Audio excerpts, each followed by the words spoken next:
هادي له أشهد أن لا إله إلا الله وحده لا شريك له وأشهد أن محمدا عبده ورسوله قال الله تعالى في القرآن الكريم أعوذ بالله من الشيطان الرجيم يا أيها الذين آمنوا اتقوا الله حق تقاته ولا تموتن إلا وأنتم مسلمون يا أيها الناس اتقوا ربكم الذي خلقكم من نفس واحدة وخلق منها زوجها وبث منهما رجالا كثيرا ونساء واتقوا الله الذي تساءلون به والأرحام إن الله كان عليكم رقيبا يا أيها الذين آمنوا اتقوا الله وقولوا قولا سديدا يصلح لكم أعمالكم ويغفر لكم ذنوبكم ومن يطع الله ورسوله فقد فاز فوزا عظيما فإن أصدق الحديث كتاب الله وخير الهدي هدي محمد صلى الله عليه وسلم وشر الأمور محدثاتها فإن كل محدثة بدعة وكل بدعة ضلالة وكل ضلالة في النار أما بعد. Jamaah sekalian rahimakumullah wal musyahidun al-kiram, alhamdulillah segala puji dan syukur marilah kita haturkan kepada Allah Subhanahu wa ta'ala. Kemudian salawat serta salam semoga selalu tercurahkan kepada junjungan besar Nabi kita Muhammad sallallahu alaihi wasallam, juga beserta para sahabatnya, keluarganya, dan segenap kaum muslimin yang selalu istiqamah berpegang teguh dengan Islam sampai hari kiamat kelak.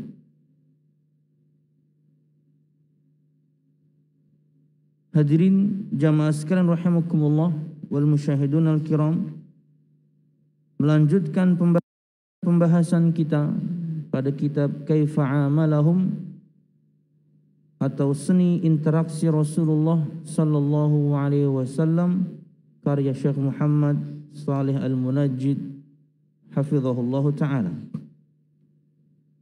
Dan masih pada pembahasan interaksi Nabi Muhammad sallallahu alaihi wasallam terhadap orang-orang yang tertimpa musibah.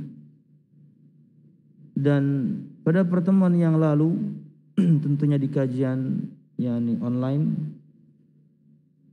untuk yang bersamanya buku bahasa Arabnya ada di halaman 304 dan yang bersamanya terjemahannya ada di halaman 273. Wa kana yu'allimuhum ma yaquluna 'inda nuzulil musibah. Dan adalah Nabi Muhammad sallallahu alaihi wasallam mengajarkan kepada mereka, orang-orang yang tertimpa musibah, apa yang mereka katakan ketika turunnya musibah. Jadi Nabi Muhammad sallallahu alaihi wasallam mengajarkan kepada orang-orang yang tertimpa musibah, kala itu tentunya para sahabat, dan tentunya untuk kita semua, untuk mengatakan satu perkataan yang beliau sallallahu alaihi wasallam ajarkan ketika kita tertimpa musibah. Segala sesuatu yang kita tidak sukai yang menimpa kita, itu musibah. Allah Subhanahu wa taala berfirman dalam surah Al-Baqarah ayat 155 sampai 157, وَلَنَبْلُوَنَّكُمْ بِشَيْءٍ مِنَ الْخَوْفِ وَالْجُوعِ وَنَقْصٍ مِنَ الْأَمْوَالِ وَالْأَنْفُسِ وَالثَّمَرَاتِ وَبَشِّرِ الصَّابِرِينَ الَّذِينَ إِذَا أَصَابَتْهُمْ مُصِيبَةٌ قَالُوا إِنَّا لِلَّهِ وَإِنَّا إِلَيْهِ رَاجِعُونَ أُولَئِكَ عَلَيْهِمْ صَلَوَاتٌ مِّن رَّبِّهِمْ وَرَحْمَةٌ وَأُولَئِكَ هُمُ الْمُهْتَدُونَ.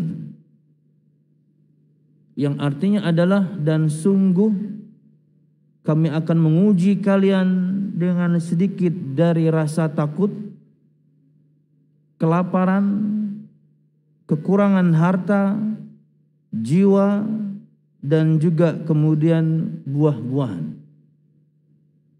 Dan berilah kabar gembira untuk orang-orang yang sabar. Siapa mereka?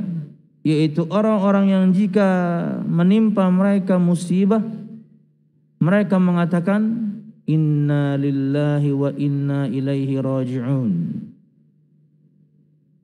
Mereka lah orang yang atas mereka mendapatkan salawat dari Tuhan mereka, pujian Allah Subhanahu wa taala dan rahmat.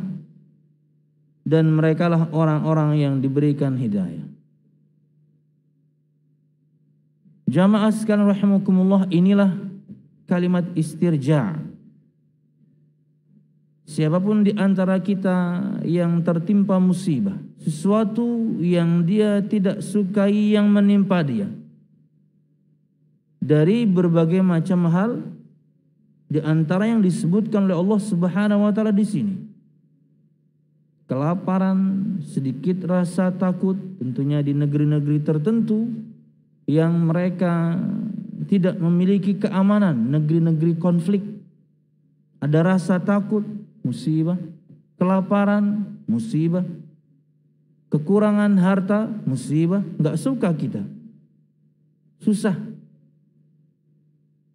Untuk beberapa hari yang lalu misalnya tanggal tua, sebagian di antara kita pasti juga kemudian memikirkan bayar rumah, bayar kontrakan dan lain sebagainya. Dan uang mungkin tidak mencukupi atau belum siap. Musibah. Atau juga kemudian beberapa hari yang lalu sebagian di antara kita ada anggota keluarganya, orang terdekatnya meninggal. Musibah, enggak kita sukai karena menyedihkan. Dan juga buah-buahan. Beberapa waktu yang lalu kan demikian.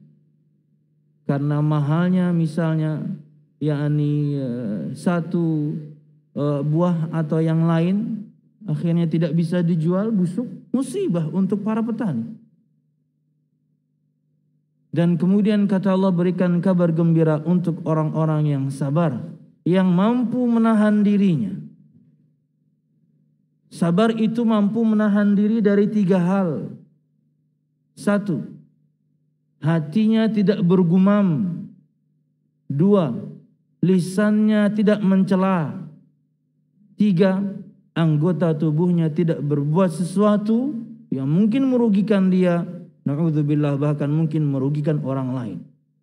Karena tidak sabar. Ada memang orang diam tapi hatinya dongkol dengan ketentuan Allah Subhanahu wa taala. Ada yang lebih daripada itu sampai mencaci maki Allah Subhanahu wa taala. Kenapa engkau cabut nyawa suamiku? Kenapa engkau cabut nyawa istriku? Kenapa ya Allah engkau cabut nyawa anakku? Macam-macam. Lebih parah lagi kemudian melakukan perbuatan-perbuatan yang merugikan diri dia sendiri, seperti praktek orang-orang jahiliyah zaman dahulu, cakar-cakar wajah, robek-robek baju, atau bahkan mungkin merugikan orang lain karena tidak sabar. Di sabar itu ada 3 sisi, hati, lisan, dan kemudian praktek anggota badan. Dia tahan. Nah, berikanlah kabar gembira untuk orang-orang yang sabar. Siapa mereka? Orang-orang yang jika tertimpa musibah mereka mengatakan kalimat istirja'. Inna lillahi wa inna ilaihi raji'un. Jangan pernah lupa, siapapun di antara kita menimpanya sesuatu yang dia tidak sukai, katakanlah kalimat ini. Di antara keutamaannya adalah mendapatkan salawat dari Allah. Kita tahu makna salawat. Jika itu dari Allah Subhanahu wa ta'ala untuk hambanya, berarti maknanya pujian. Allah memuji si hamba ini di majlis yang paling mulia, majlisnya para malaikat Allah Subhanahu wa ta'ala. Warahmah, dan juga bagi mereka rahmat Allah Subhanahu wa ta'ala. Sudahlah kemudian dia dipuji oleh Allah, dan Allah rahmati dia. Diberikan kepadanya kasih sayang. Akhirnya kemudian dia menjadi orang yang penyayang karena dia memiliki sifat itu. Kemudian dan merekalah orang-orang yang mendapatkan atau diberikan hidayah. Ini yang pertama. Cukupkah kemudian kita mengatakan kalimat istirja? Tidak. Ada ajaran yang lain dari Nabi kita Muhammad SAW. Ada doa tambahan. Ini agama yang sempurna. Tidak ada satu sisi di antaranya kecuali Nabi Muhammad menerangkan tentangnya. Termasuk di antaranya ketika tertimpa musibah. Ada doa yang Nabi Muhammad SAW ajarkan selain kalimat istirja tadi. Disebutkan dalam sebuah riwayat. An Ummi Salamah radhiyallahu anha qalat. Sami'tu Rasulullah sallallahu alaihi wasallam yaqul ma min muslimin tusibuhu musibatun fayaqulu ma amarahu Allah inna lillahi wa inna ilaihi raji'un Allahumma ajurni fi musibati wa akhlif li khairan minha illa akhlafallahu lahu khairan minha. Dari Ummu Salamah istri Rasulullah sallallahu alaihi wasallam berkata, saya mendengarkan Rasulullah sallallahu alaihi wasallam bersabda, tidaklah seorang muslim tertimpa musibah kemudian dia mengatakan perkataan yang Allah Subhanahu wa taala perintahkan, yaitu inna lillahi wa inna ilaihi raji'un. Kemudian dia tambah dengan doa berikut, Allahumma jurli fi musibati wa akhlif li khairan minha. Hafalkan ini. Allahumma jurli fi musibati wa akhlif li khairan minha. Ya Allah, ya Tuhanku, berikanlah aku pahala pada musibahku ini, karena dia sabar, dan gantikanlah untukku yang lebih baik darinya. Ya Allah, ya Tuhanku, berikanlah aku pahala atas musibahku ini, karena dia sabar. Hatinya tidak bergumam, lisannya tidak mencela, anggota badannya tenang. Berikanlah aku pahala ya Allah pada musibahku ini. Kenapa baru nyala sekarang? Ngagetin aja. Ya Allah, ya Tuhanku, berikanlah aku pahala pada musibahku ini dan gantikanlah aku dengan yang lebih baik darinya. Kata Nabi Muhammad SAW, kecuali Allah Subhanahu wa ta'ala akan menggantikan untuknya yang lebih baik darinya. Al-musyahidun al-kiram dan juga para hadirin, mungkin beberapa waktu yang lalu semua kita juga tertimpa musibah. Walaupun tentunya level musibahnya beda-beda. Belum berbicara banjir yang kemarin. Ya. Tapi subhanallah, di bahasan sebelum ini tepat, Nabi Muhammad SAW ajarkan kepada kita bahwasanya siapapun di antara kalian, kata beliau, yang tertimpa musibah, bandingkan musibah yang dia dapatkan dengan musibah yang aku hadapi waktu itu. Karena musibah yang dihadapi Nabi Muhammad SAW begitu banyak, berat. Kemarin di antaranya kita sebutkan, sholat aja susah. Sekalinya sholat kemudian ditimpakan ke punggung beliau isi perut atau kotoran binatang hingga tidak bisa mengangkat kepala. Begitu banyaknya yang diletakkan. Dan musibah-musibah yang lain gak bisa kita hitung di sirah itu. Nabi Muhammad SAW begitu banyak. Kata beliau, hingga kemudian dia akan merasa ringan dengan musibah yang dia hadapi. Bikin sebuah perbandingan seperti itu. Karena musibah yang kita hadapi tidak seberat itu. Walaupun tentunya bahkan ustadz kita sendiri seperti Ustaz Fadil Hasbi habis. Kalau kita di sini tidak seberat yang lain, maka harus lebih bisa bersabar. Karena levelnya beda-beda. Jamaah sekalian rahimakumullah, qalat Ummu Salamah berkata, falamma mata Abu Salamah qultu ayyul muslimina khairun min Abi Salamah awwalu baitin hajara ila Rasulillah sallallahu alaihi wasallam thumma inni qultuha fa akhlafallahu li Rasulullah sallallahu alaihi wasallam. Ummu Salamah berkata, ketika Abu Salamah meninggal, aku berkata, siapa laki-laki yang lebih baik daripada suamiku? Enggak ada. Orang pertama yang hijrah bersama Rasulullah SAW. Siapa yang lebih baik? Wa inni qultuha. Kemudian aku mengatakan doa ini memang. Inna lillahi wa inna ilaihi raji'un. Allahumma ajurni fi musibati wa akhlif li khairan minha.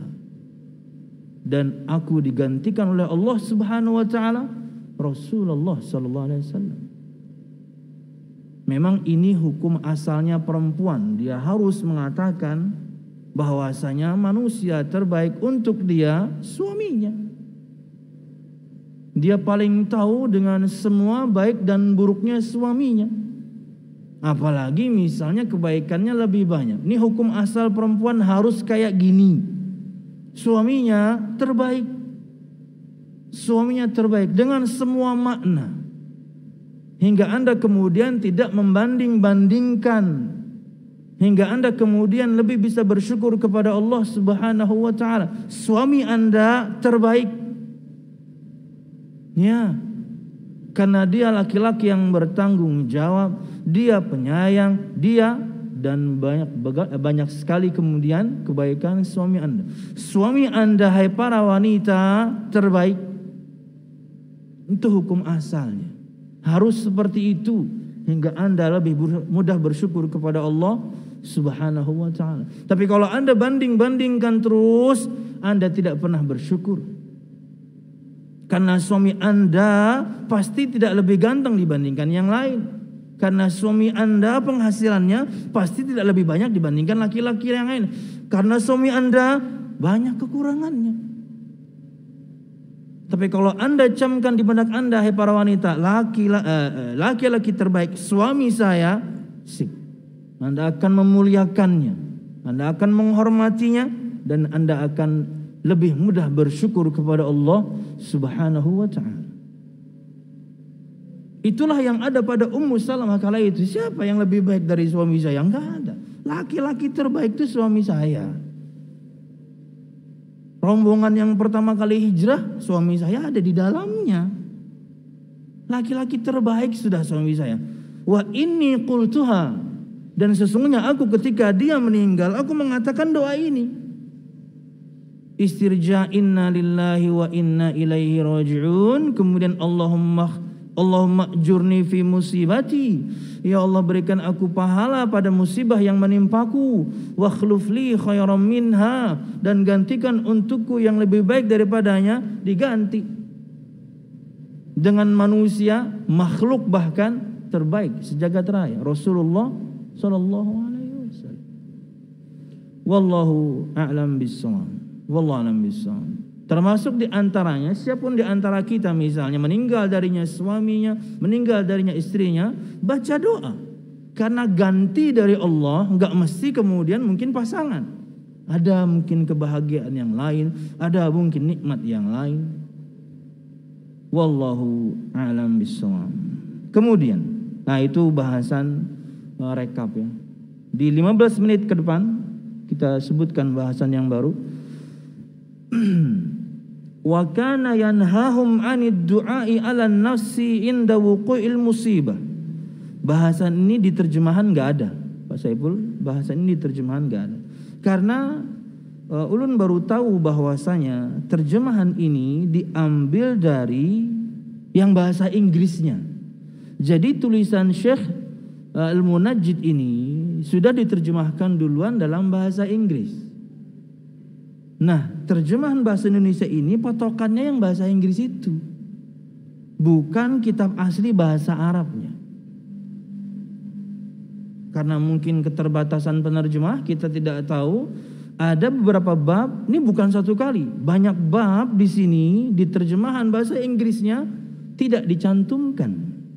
Akhirnya terjemahan bahasa Indonesianya juga nggak ada lawang potokannya terjemahan bahasa Inggris. Wallahu a'lam bishawab. Jadi poin ini adanya di kitab bahasa Arabnya. Wa kana yanhahum 'anid du'ai 'alan nafsi inda wuqu'il musibah. Karena di sini penerjemahnya perempuan ya. Alih bahasa Nurholis dan Putri Arya Miranda. Kita kalau misalnya memperhatikan banyak buku, penerjemah buku-buku itu aja orangnya. Ya, itu aja orangnya. Karena mereka sudah ahli di bidangnya, mudah bagi mereka mengalih bahasa. Ini diantara untuk ulun pribadi ketika melihat siapa nih perempuan ini. Bisa jadi dia yang kemudian canggih bahasa Arabnya. Ya, bahasa Inggrisnya sorry. Wallahualam, karena jarang penerjemah kemudian perempuan, sangat jarang. Katanya, wah kok ada perempuan nih. Bisa jadi kemudian dialah yang pandai bahasa Inggrisnya. Oke. Dan adalah Nabi Muhammad SAW melarang mereka, siapa? Orang-orang yang tertimpa musibah, termasuk kita tentunya. Adalah Nabi Muhammad SAW melarang mereka untuk berdoa keburukan, untuk berdoa keburukan atas diri mereka ketika tertimpa musibah. Jadi nggak boleh. Sedih ya standar ya, manusiawi ya, kita juga bersedih walaupun setelahnya pasti ada kebahagiaan. Sedih kita akan musibah yang menimpa kita, iya. Tapi jangan sampai kemudian keluar dari lisan ini doa-doa yang buruk. Karena jika doa Anda, na'udzubillah, yang buruk itu bertepatan dengan waktu-waktu mustajab. Anda menyampaikan doa-doa yang buruk itu bertepatan dengan waktu-waktu tertentu yang memang kemudian kala itu doa mustajab, terkabul. Dan Anda sedang mendoakan keburukan untuk diri Anda sendiri misalnya. Jadi ini diantara seni interaksi Nabi Muhammad SAW. Beliau berinteraksi dengan para sahabatnya yang tertimpa musibah. Beliau larang mereka untuk mendoakan keburukan atas diri mereka ketika tertimpa musibah. Ad-du'a'u 'alan nafsi wal ahli mamnu'un 'umuman. Kata beliau, berdoa keburukan atas diri sendiri, atas keluarga itu terlarang secara umum. Disebutkan dalam sebuah riwayat. Karena kita tahu ya, Nabi Muhammad pernah berdoa keburukan kan? Pernah. Ini kan secara umum. Bab-bab tertentu, bab-bab khusus, mungkin pian juga pernah praktekkan yang dipraktekkan Nabi Muhammad ketika terzalimi. Iya tidak? Iya. Ketika Anda terzalimi, itu momen khusus. Anda mendoakan keburukan kepada orang yang menzalimi Anda. Imam Al-Hasan Al-Basri, di antara yakni tabi'in ahli tafsir, dan beliau disebutkan di zamannya selalu, bahasa kita sekarang mungkin dibully, diganggu terus menerus. Berdoa keburukan beliau kepada Allah atas orang ini, mati seketika orang itu, langsung mati. Kejadian yang tadi itu yang kita sebutkan Nabi Muhammad, jadi orang-orang kafirin musyrikin kan nongkrongnya juga di sekitar Ka'bah. Salah satu di antara mereka mengatakan, memberikan challenge kepada yang lain. Ayo, siapa yang berani ngambil kotoran dan jeroan binatang dari Bani Fulan, pas si Muhammad itu sujud SAW, letakkan kemudian di pundak dan kepalanya. Langsung Uqbah bin Abi Mu'id, oh saya berani, apaan, gampang itu sih. Langsung kemudian dia ngambil, Nabi Muhammad begitu sujud ditimpakan semuanya. Sampai gak bisa ngangkat kepala pemirsa. Hadirin. Salah. Pemirsa dan hadirin. Gak bisa ngangkat kepala itu berarti banyak banget. Pian kalau misalnya pernah ikut nyembelih di sini, jeroan sapi itu banyak banget. Termasuk diantaranya kotorannya. Sampai Nabi Muhammad tidak bisa mengangkat kepalanya, hingga Fatimah datang yang membantu membersihkan. Disebutkan sambil menangis dia. Disebutkan juga sambil mengatakan, apa memang harus seperti ini dakwah wahai ayah? Hah? Susah benar dakwah. Kita tidak sesusah itu ya. Jauh. Dan begitu Nabi Muhammad mengangkat kepalanya, ya Allah, alaika bi Quraisy. Ya Allah, timpakan kebinasaan pada Quraisy. Dan kala itu mereka dengar doa Nabi Muhammad, mereka semuanya takut. Karena mereka tahu itu tempat mustajab. Takut semua mereka langsung. Waduh, Muhammad berdoa nih. Karena mereka tahu itu tempat mustajab. Tak taunya Nabi Muhammad kemudian sebutkan doanya spesifik person, 5 orang itu. Yang paling sering mengganggu Nabi Muhammad SAW. Ya Allah, alaika bifulan, Nabi Muhammad sebutin satu-satu namanya. Semuanya binasa dengan sakit-sakit yang mengenaskan. Salah satu di antara mereka disebutkan pernah punya luka di kepala sini karena panah, tapi kemudian sudah sembuh. Jibril hanya menunjuk luka tersebut, terbuka sedikit luka dan darah keluar nggak berhenti-berhenti, mati kehabisan darah. Yang lain ada yang mati karena muntah-muntah. Yang lain mati karena tertusuk duri yang ada racun. Binasa semua. Nah, itu kasus khusus ya. Makanya disebutkan oleh beliau di sini, doa atas diri dan keluarga, keburukan secara umum, itu tadi kan kepada orang lain ya. Ini kepada diri dan keluarga. Pada orang lain biasanya mungkin kita juga pernah atau juga tidak. Ketika terzalimi, keluar dari kita doa, mudahan, nah itu tuh doa tuh. Dan menjadikan bahan introspeksi kalau kemudian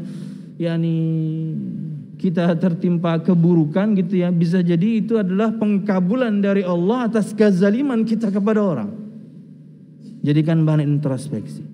Nah, kata beliau, doa yang buruk kepada diri dan keluarga itu terlarang secara umum. An Jabir bin Abdullah radhiyallahu anhu qala, syuruk jam berapa? 6.45 ya. 6.45 atau 40. 6.40 ya, siap. 10 menit lagi. 5 menit lagi. Qala Rasulullah sallallahu alaihi wasallam, la tad'u ala anfusikum wa la tad'u ala auladikum wa la tad'u ala khadamikum wa la tad'u ala amwalikum. La tuwafiqu minallahi tabaraka wa ta'ala sa'ata nailin fiha ata'un fayastajibu lakum. Dari Jabir bin Abdullah radhiyallahu anhu berkata, Rasulullah sallallahu alaihi wasallam bersabda, janganlah kalian berdoa keburukan atas diri kalian. Janganlah kalian berdoa keburukan atas anak-anak kalian, dan janganlah kalian berdoa keburukan atas pembantu kalian. Jangan. Untuk sekarang mungkin pembantu rumah tangga, orang yang bantuin kita di rumah, jangan doakan keburukan. Mungkin ketika dia melakukan kesalahan, jangan. Malah doakan kebaikan. Atau kemudian anak, ketika anak kita melakukan kesalahan, jangan doakan keburukan. Karena siapapun di antara kita pasti merasakan itu. Mereka punya kenakalan masing-masing. Sabar aja dan jadikan bahan introspeksi. Jangan-jangan nakalnya itu karena yang kita berikan kepadanya selama ini haram. Jangan doakan keburukan untuk anak-anak, tapi doakan kebaikan. Karena mencetak anak yang saleh, nomor 1 itu tipsnya doa. Anda ingin mencetak anak yang saleh, tipsnya nomor 1, doa Anda. Ingat cerita Ustadz Ahmad Zainuddin hafizallahu ta'ala, ketika beliau diminta untuk mendoakan anak seorang jamaah. Kata beliau, Anda yang berdoa sebagai orang tuanya, kenapa saya? Pian doakan anak pian, kenapa saya? Artinya saya orang lain, Anda orang tuanya. Kata Nabi Muhammad SAW, "Thalathu da'awatin mustajabat la syakka fihinna." Ada 3 doa mustajab, tidak ada keraguan, mesti kabul. Salah satu di antaranya wa da'watul walid liwaladih, dan doa orang tua untuk anaknya. Dalam riwayat yang lain, wa da'watul walid ala waladih, dan doa buruk orang tua kepada anaknya. Baik dan buruk doa Anda mustajab. Tentunya ada syarat-syarat yang juga harus Anda penuhi. Asupan Anda haram, yang enggak mustajab. Timing Anda tepat, Anda di tempat yang tepat, Anda berdoa lirih, Anda berdoa dengan kekhusyuan, bla bla bla, semua persyaratan lengkap. Yang Anda makan dan minum haram, nggak bisa. Jadi semua persyaratan Anda miliki sempurna, tapi asupan haram, percuma. Bukannya kemudian tidak dijawab sama sekali, tapi sangat jauh, kata Syekh Utsaimin menafsirkan perkataan Nabi Muhammad, fa anna yastajabu lah. Bagaimana mungkin doanya diterima? Tapi sangat mungkin. Mungkin sebagian di antara kita masih ada di kubangan yang haram, tetap doa dan berusaha keluar. Jangan enggak doa, tetap doa. Cuman rada jauh aja. Oke. Kembali kepada hadis. Janganlah berdoa keburukan atas diri kalian. Ketika tertimpa musibah, mati aja gindah kayak ini, mati.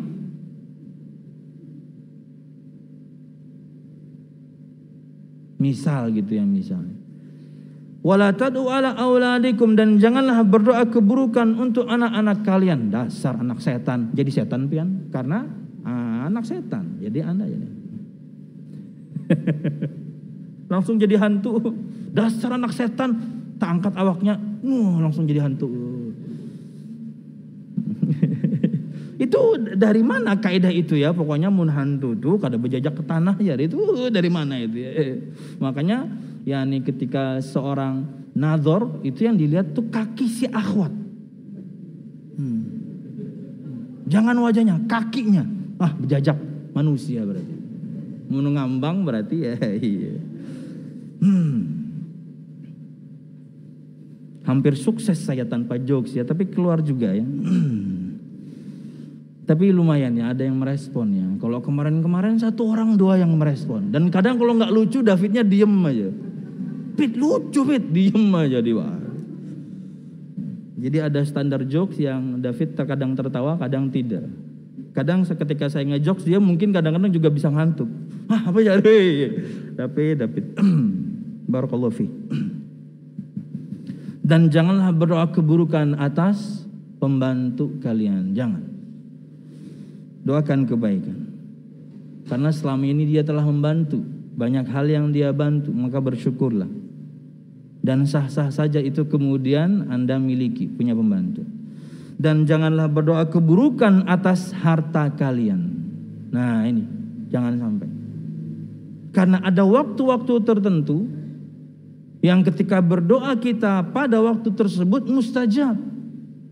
Kata Nabi Muhammad SAW, tidaklah kalian mencocoki waktu diraihnya doa dan di dalamnya ada pemberian dari Allah Subhanahu wa taala, maka Allah jawab untuk kalian. Artinya kita takutkan timing ketika kita berdoa buruk itu atas diri kita, anak kita, pembantu kita, harta kita atau yang lain, pas timingnya memang Allah mustajab. Jangan berdoa keburukan atas diri. Nah kemudian, dikit lagi ya pemirsa, 5 menit. Wa yamna'u khususan indal musibah. Jadi secara umum berdoa keburukan untuk diri dan keluarga terlarang, dan secara khusus ketika tertimpa musibah. Dari Ummu Salamah radhiyallahu anha berkata, Rasulullah sallallahu alaihi wasallam masuk ke rumah beliau dan kala itu Abu Salamah sakit keras dan kemudian meninggal. Disebutkan di sini waqad syaqqa basaruhu fa aqmalahu. Sakit keras, meninggal dan kemudian matanya terbelalak dan Nabi Muhammad tutupi. Beliau kemudian bersabda, inna ruha idza qubida tabi'ahul basar. Sesungguhnya ruh jika dicabut maka mata akan mengikutinya. Maka siapapun di antara kita mendapati keluarganya demikian, ditutupkan atau tutupilah, kemudian ya diginikan. Karena akan kita sebutkan faedahnya. Karena cukup mengerikan pemandangannya jika kemudian ada mayit matanya terbelalak, ditutupi. Jangan pian balas calengi, ya kada kawa. Apa nyawa celeng-celeng jadi dia mati, gimana? Apalagi pian datang pas bagian kepalanya. Apa nyawa celeng-celeng jadi mati. Tutupkan untuknya matanya. Fadhaja nasun min ahli, maka kemudian keluarganya Abu Salamah menangis gitu ya, ada keributan karena menangis. Doja itu keributan. Faqala, kemudian Nabi Muhammad yakni bersabda, la tad'u ala anfusikum illa bi khairin fa innal malaikata yu'minuna ala ma taqulun. Janganlah kalian berdoa keburukan atas diri kalian kecuali kebaikan. Janganlah kalian berdoa atas diri kalian kecuali kebaikan, karena sesungguhnya malaikat Allah mengaminkan apa yang kalian katakan. Karena ketika keributan tadi terjadi, mungkin ada doa-doa yang enggak baik yang Nabi Muhammad dengar dari keluarganya Abu Salamah, hingga keluar sabda ini, jangan kalian berdoa atas diri kalian kecuali kebaikan, karena sesungguhnya malaikat Allah Subhanahu wa taala mengaminkan apa yang kalian katakan. Dan Nabi Muhammad kala itu mendoakan kebaikan untuk Abu Salamah, mendoakan ampunan, mendoakan dinaikkan derajatnya, kemudian mendoakan agar kemudian anak-anaknya Abu Salamah menjadi baik, mendoakan kemudian umum untuk kaum muslimin, ya doa kebaikan yang Nabi Muhammad SAW ajarkan. Wallahu a'lam bishawab. Ini interaksi Nabi kita Muhammad SAW terhadap orang yang tertimpa musibah. Nabi Muhammad melarang mereka untuk berdoa keburukan atas diri mereka dan keluarga mereka ketika tertimpa musibah. Wallahu a'lam bishawab. Ini yang bisa kita sampaikan. Mudah-mudahan bermanfaat, salah dan khilaf, mohon maaf. Mudah-mudahan kajian kita diberkahi Allah Subhanahu wa taala. Amin ya rabbal alamin. Subhanakallahumma bihamdika asyhadu an la ilaha illa anta astaghfiruka wa atubu ilaik. Assalamualaikum warahmatullahi wabarakatuh.